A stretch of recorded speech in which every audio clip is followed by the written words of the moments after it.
मन पहेली है सुलझा बेसुमारी सी जिंदगानी में नमक बन के तू घुल जा नया दिन चढ़ गया सूरज नया निकल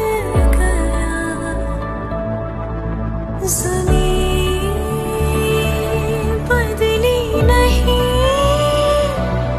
तो आसमां ক্লিনা ডেকালৈ আমাৰ চেনেলৰ তৰফৰ পৰাও জন্মদিনৰ শুভেচ্ছা জনালোঁ।